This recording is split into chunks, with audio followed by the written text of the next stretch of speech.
સુરત મનપા સંચાલિત શિક્ષણ સમિતિની સામાન્ય સભા મળી હતી, જેમાં વિવિધ કામો અંગે ચર્ચા બાદ 25 કરોડ 72 લાખના કામોને મંજૂરી અપાઈ હતી. સુરત મહાનગરપાલિકા સંચાલિત નગર પ્રાથમિક શિક્ષણ સમિતિની સામાન્ય સભા 9 અધ્યક્ષ અને ઉપાધ્યક્ષની નિમણૂક બાદ મળી હતી.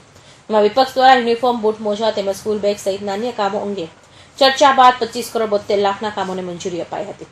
ચૂંટણી પહેલા મળનારી મહત્વની સામાન્ય સભામાં અનેક નિર્ણયો પર લેવાયા હતા. શિક્ષણ સમિતિ દ્વારા આવતીકાલથી શાળાના વિદ્યાર્થીઓને સ્કૂલ બેગ આપવાની શરૂઆત કરવામાં આવશે તેમ જણાવ્યું હતું. નગર પ્રાથમિક શિક્ષણ સમિતિના સામાન્ય સભાને અધ્યક્ષ દ્વારા માહિતી અપાઈ હતી. હું રાકેશ સુરપરા, નેતા વિપક્ષ નગર પ્રાથમિક શિક્ષણ સમિતિ સુરત. આજરોજ નગર પ્રાથમિક શિક્ષણ સમિતિની કચેરી ખાતે નગર પ્રાથમિક શિક્ષણ સમિતિની સામાન્ય સભા યોજાઈ હતી. અંદાજે 25 કરોડથી વધુના કામો હતા.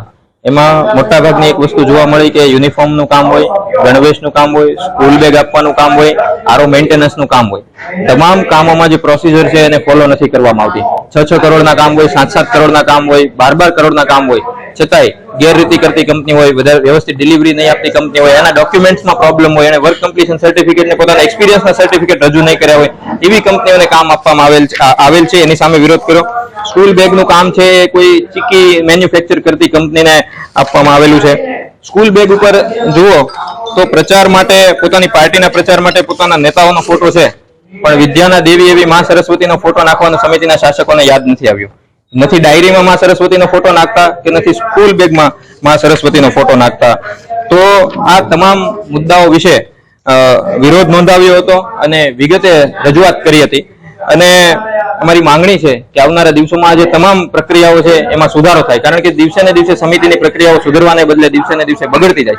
એની જ એજન્સીઓ જે ગેરરીતિ કરે છે એને વારંવાર કામ આપવામાં આવે છે. અત્યારે પણ એ જ થઈ રહ્યું છે. તો અત્યાર સુધી વિરોધ કરતા આવ્યા છીએ, રજૂઆત કરતા આવ્યા છીએ. આવનારા દિવસોમાં પણ શરૂ રાખીશું. આજ રોજ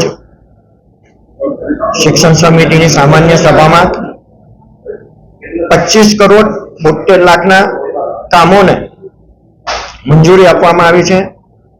એમાં મહત્વનું કહી શકાય તો 1,85,000 બાળકોને સ્કૂલ બેગ આપવામાં આવવાના છે અને યુનિફોર્મ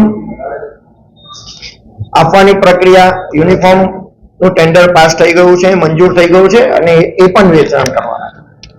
અને સાયકલ જે ધોરણ 6માં પ્રથમ નંબરે આવશે એમને સાયકલ આપવાના છે અને બૂટ મોજાનું કામ મંજૂર થઈ ગયું છે. આવતીકાલે 272 નંબરની શાળામાં સ્કૂલ બેગ અને સાયકલનું વિતરણ કરવા જઈ રહ્યા છે.